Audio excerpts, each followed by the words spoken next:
We're just talking about different things happening in society today. And part of the importance of this, part of what led to this, part of the thing was Repressive Tolerance actually did a reading of the actual essay itself for the part. It was the third part of a three-part kind of scholastic piece that Marcuse and two other authors did. And then we were kind of wondering, what else has he done? Because repressive tolerance teaches you a lot, informs you a lot about the things going on in society. And as Stephen mentioned, he heard about this through listening to James Lindsay, and James Lindsay and other people have been focusing on these things. And this goes into more of the things. And we were wondering, with society right now, what's happening? We are seeing the culmination of, I think, a lot of things that started with Marcuse. And Marcuse he didn't invent some of these things. I think he was somebody who was observing what was going on. He crystallized it in a way, put it out in a way, and then other people took his ideas and actually started applying them in practical ways into society. And I think now we've seen the culmination of those things going into society. I think to as far as I think an idea can get into society until it is really actually challenged in a situation where now this is a fully fledged idea, it's a fully fledged part of society, and now it's going to have to compete on its own merits in other things. It's not going to be just secluded to some small intelligentsia group. It's not going to be secluded to some small enclave of some ivory tower in some place. It's like, no, this is actually out there dealing with people. Is this a thing that actually computes? Is this a thing that actually works? Like when you're developing something, I think you go through the planning point, the blueprints, and you do the research and development, and then you get to that point, then you actually do the marketing for it, then you sell the product, you put the product out there. And once the product is actually out there, once that vehicle is actually out there, let's say it's a car in that situation, there's going to be people who are actually dealing with that car, treating it in certain ways that you didn't think about in the actual in the drawing board parts. And then that's going to be the real test. Is that really going to be popular enough? Is that really going to be something that actually helps and works in that market of ideas, in that actual real world? And I think we're seeing that, in my opinion, it doesn't work. But I think now we're going to really see that this is actually something that's going to be, I think, a main aspect that now we're going to be seeing the general population, not just in the United States of America, but specifically there, dealing with some of the ideas that Marcuse had about human nature, specifically in the United States of America and pushing into the world at large. And I think being informed about this sort of material will help you kind of make sense and not be so surprised and shocked about certain things that were done, and have a better idea of what might happen once these actual things interact with society at large. It was kind of rambled. Yeah, and as I've said a few times, I wanted to read this directly, like with repressive tolerance, and actually form my own opinions. It's the same reason the authors, both James Lindsay and Helen Pluckrose, wrote Cynical Theories, because we're trying to show that we've actually engaged, read, and understood the material. We're not repeating what we heard from someone else about it or creating a straw man, then refuting a straw man. We wanted to engage the material directly, and then, yes, obviously we disagree with a lot of it, but it's like we did actually read it and consider it. Whereas, okay, how many people who would criticize people like us have read Mises or Rothbard or Rand? It's usually very few, if any, at all. Yeah. And this is for people who just who enjoy this information, enjoy the actual knowledge, having the information there. And it's not just the people who are against these things that are aware about this. I think also the people who support, who claim to be supportive of some of these things, seem to be the very things that Marcuse has been warning about in certain situations like this.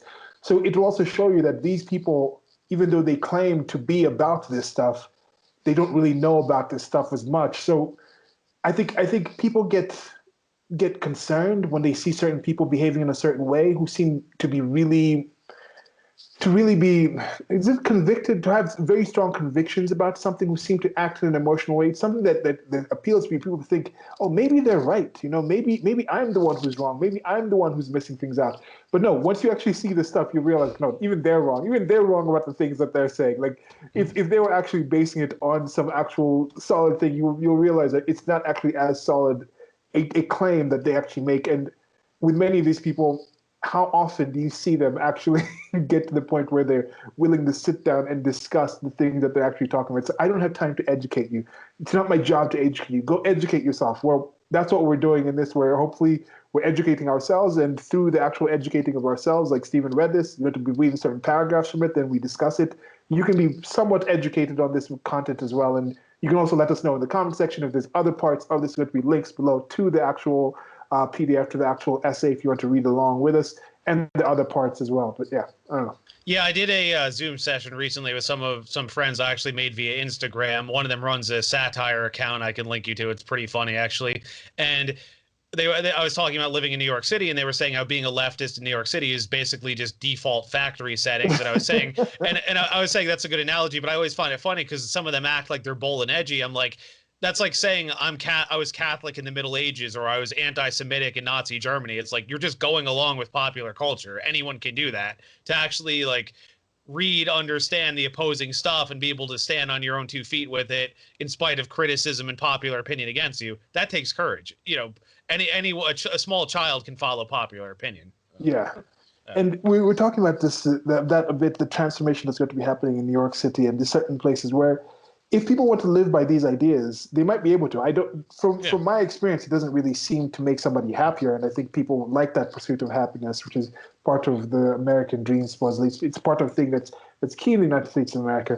If you want to live in this kind of environment, some of the things Marcuse was pointing out and seeing, they were things of concern. And I think it's part of the pendulum swinging to the right, to the left. You can now it's most definitely to the left. Most of the institutions of larger influence and control in society do, at least if they don't lean left, this outright lean left, they at least give lip service to the left. At least they actually like, we have to actually pay the dues. We have to actually pay our tithe to the leftist kind of socio-political atmosphere out there. So there's no more control they can have. It's kind of like it's the whole thing. Super Troopers. There was a scene where in the start where the cops are messing with these people. The cop is still behind him. He's like, pull over. It's like, we already pulled over. We can't pull over any further. It's like, that's kind of what I tell these people. I'm like, how much more to the left do you want to go? I mean, like, how much more equality in TM do you want to have? Like, what else are you going to do?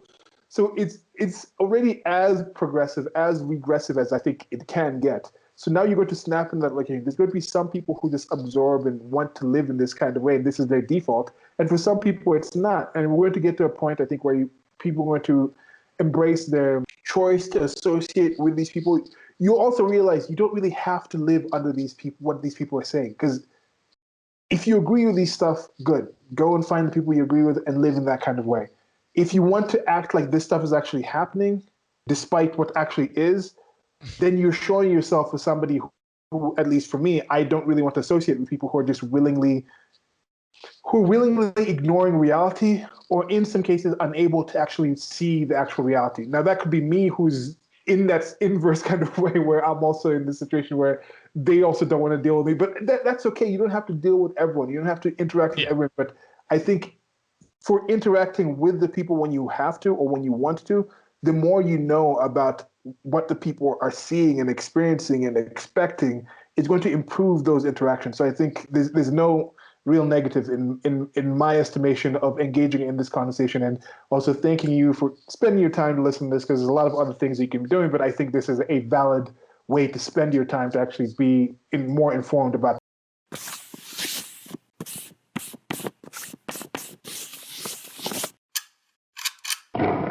Thank you for listening. This has been a clip from an actual longer recording that I'll try to leave a link to on the screen or somewhere around here where you're listening to this.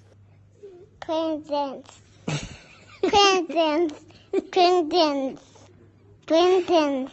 Peasants. Okay. Okay.